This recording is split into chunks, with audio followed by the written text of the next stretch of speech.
Assalamualaikum warahmatullahi wabarakatuh. Sebelumnya perkenalkan, kami dari kelompok E3 akan memaparkan hasil diskusi kami tentang review artikel yang berjudul Identification of Flavonoid Glycoside in Rosa sinensis Flowers by Liquid Chromatography Tandem Mass Spectrophotometry in Combination with C Nuclear Magnetic Resonance. Untuk kelompok E3 sendiri beranggotakan saya, Irvianda Gwana Permata, kemudian Nuril Kaunaini, Restu Tri Utami, Tiara Nabila, dan Betria Anisha. Oke, next. Pendahuluan. Untuk yang pertama, Rosa sinensis merupakan tanaman yang dibudidayakan luas di Cina, dan tanaman ini diklaim memiliki efek untuk penangkal radikal bebas karena kandungan flavonoid dan tanin yang ada di dalamnya. Selain itu, tanaman ini juga dianggap dapat menyembuhkan dan mencegah penyakit kardiovaskular dan cerebrovaskular. Beberapa antioksidan dari flavonoid dan glikosidanya diisolasi dari ekstrak dengan kromatografi kolom. Menggunakan prosedur SPA atau ekstraksi fase padat, tanaman ini diisolasi kemudian diidentifikasi dengan MS. HPLC DAD UV yang digabungkan dengan MSN akan menghasilkan data sebagai berikut, yaitu ada retensi HPLC, penyerapan UV, dan karakteristik fragmen MS. Sedangkan tandem MS dengan isolasi yang diinduksi tumbukan atau CID menghasilkan informasi seperti bagian aglikon, jenis karbohidrat, dan perlekatan substituen ke aglikon. Lanjut. Yang selanjutnya ada metodologi. Nah, berikut dapat dilihat gambar dari struktur glikosida flavonoid Rosa chinensis. Struktur tersebut telah dikonfirmasi dengan analisis spektral MS, HNMR, dan CNMR. Bahan dan alat yang digunakan yaitu bunga kering diperoleh dari Provinsi Sichuan, Cina, asam elagis dibeli dari Alpha Aesar, Lange, Prancis. Plat TLC gel silika F254 digunakan untuk analisis aglikon flavonoid. TLC piring disiapkan di rumah dengan silika gel G, NaH2PO4, dan CmCna digunakan untuk analisis gula. HPLC grade asetonitril dan air milik Q digunakan pada seluruh pekerjaan. Bahan kimia dan pelarut lainnya adalah kelas reagen analitis. Pembuatan ekstrak etil asetat bunga Rosa chinensis, yaitu bunga Rosa chinensis kering dibubuk dan diekstraksi dengan etanol, kemudian direflux untuk menghasilkan ekstrak etanol mentah. Residu yang tersuspensi dalam air diekstraksi berturut-turut dengan kloroform dan etil asetat. Pelarut dihilangkan di bawah tekanan tereduksi untuk menghasilkan 1,9 gram ekstrak etil asetat. Kemudian analisis menggunakan HPLC, DAD, dan MS. Timbang ekstrak etil asetat, larutkan dalam metanol. Kemudian lakukan analisis dengan kromatografi, lalu lakukan pemisahan dengan menggunakan gradien linier, yang kemudian disimpan kolom dalam kompartemen berinsulasi.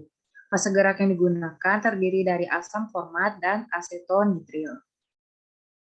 Kemudian atur detektor DAD, lalu lakukan pengukuran spektrometri massa untuk memperoleh spektrum ESI-MS.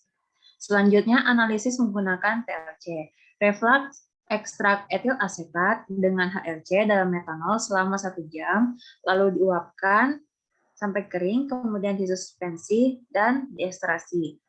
Lalu lakukan analisis KLT. Yang selanjutnya, analisis menggunakan CNMR.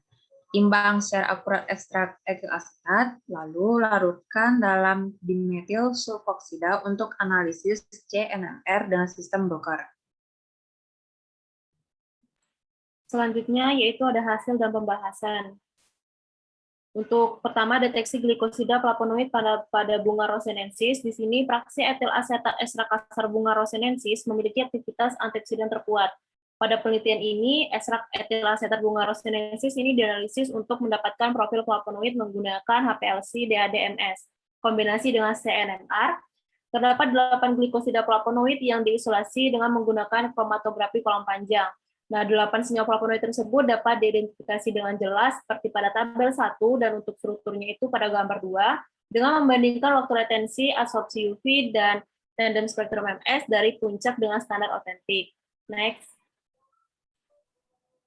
Kemudian identifikasi senyawa yang tidak dilaporkan. Berdasarkan fragmensi ID dari percobaan massa spektrofotometri, senyawa pada puncak 4, 5, 9, dan 13 dalam kromatogram HPLC DADMS pada gambar 1 adalah glikosida flavonoid.